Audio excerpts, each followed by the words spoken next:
sebagai anak pertama dari pasangan Sadioko dan Saparian di Solo, Jawa Tengah, tanggal 20 Maret 1940. Dia berasal dari Solo, tepatnya Ngadijayan. Latar belakang keluarga Sapardi Djoko Damono begitu kental dengan budaya Jawa. Melansir dari dpad.jogjaprof.go.id, Ayah Sapardi adalah seorang abdi dalam di Keraton Kasunanan Surakarta yang mengikuti jejak kakeknya. Sapardi juga sedikit menguasai permainan wayang karena kakeknya selain menjadi abdi dalam, ia juga bekerja sebagai dalang. Sapardi Djoko Damono menikah dengan Wardi Ningsih yang juga berasal dari Jawa. Dari perkawinan itu mereka dikaruniai 2 orang anak, seorang perempuan bernama Rasti Sunyandani dan seorang laki-laki bernama Rizky Henrico. Yang dijalaninya adalah Sekolah Rakyat Keraton Kasatrian Baluarti Solo, lalu SMP Negeri 2 Solo. Setelah menamatkan pendidikan di SMA 2 Margoyudan, Sapardi kuliah di Fakultas Sastra dan Kebudayaan Universitas Gadjah Mada Yogyakarta, jurusan Sastra Inggris. Ia pernah memperdalam pengetahuan tentang humanities di University of Hawaii, Amerika Serikat tahun 1970 sampai 1971. Tahun 1989, Sapardi Djoko Damono memperoleh gelar doktor dalam ilmu sastra dengan judul Novel Jawa tahun 1950-an, Telaah Fungsi Isi dan Struktur.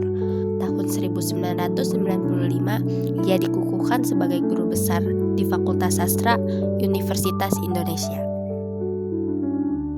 Sapardi Djoko Damono memulai karirnya sebagai dosen.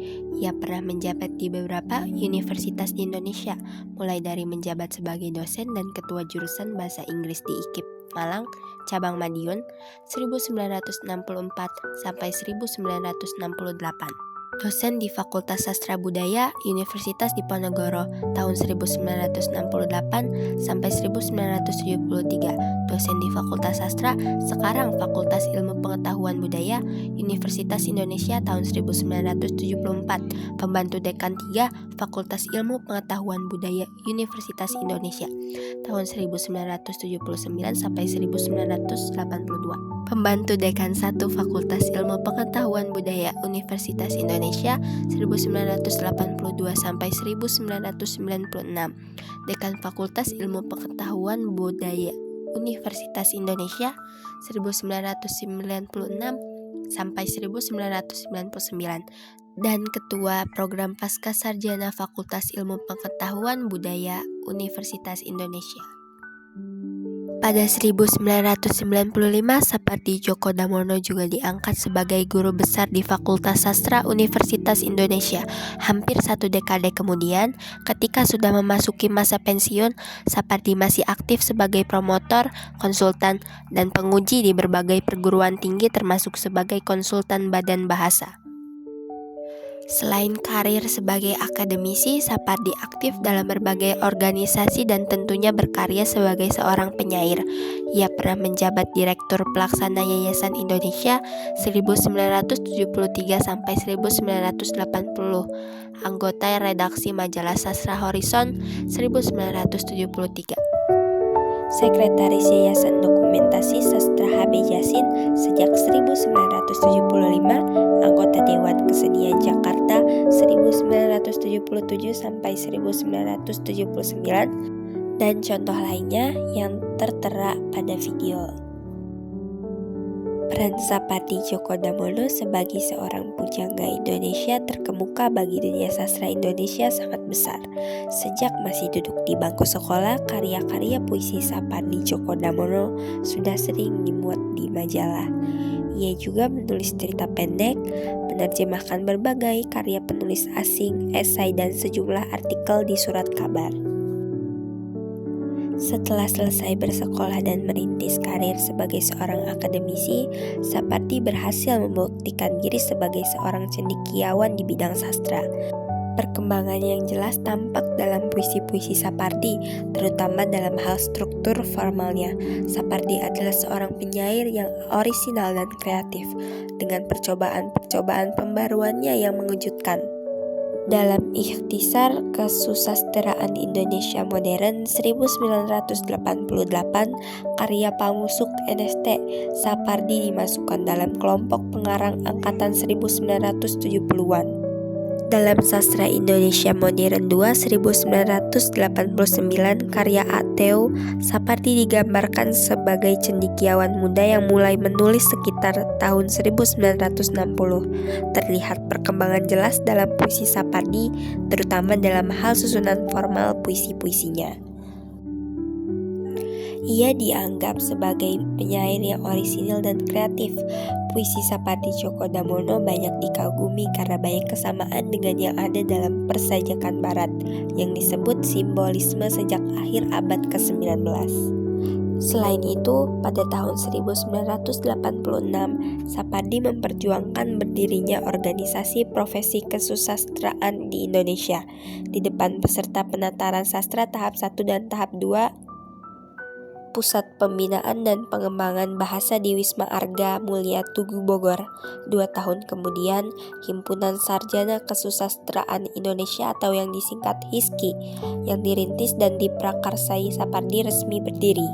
Sapardi Djoko Damono kemudian menjadi Ketua Umum HISKI Pusat selama 3 periode.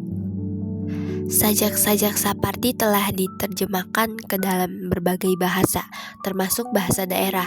Ia tidak saja aktif menulis puisi, tetapi juga cerita pendek.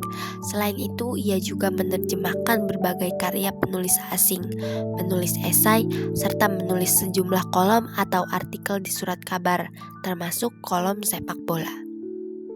Beberapa puisinya sangat populer dan banyak orang yang mengenalinya, seperti Aku Ingin, seringkali dituliskan bait pertamanya pada undangan perkawinan. Hujan bulan Juni, Pada suatu hari nanti, Akulah si telaga, dan Berjalan ke barat di waktu pagi. Popularitas puisi-puisi ini semakin meningkat setelah dilakukan musikalisasi puisi oleh mantan-mantan mahasiswanya di FIB UI, yaitu Agas Aryadipayana, Umar Muslim, Tatiana Sobianto, Reda Gaudiamo, dan Ari Malibu. Dari hasil musikalisasi puisi tersebut, salah satu album yang terkenal adalah oleh Reda dan Tatiana, tergabung dalam duet Dua Ibu. Selain itu, Ananda Soekarlan juga melakukan interpretasi atas beberapa puisi karya Sapardi pada tahun 2007.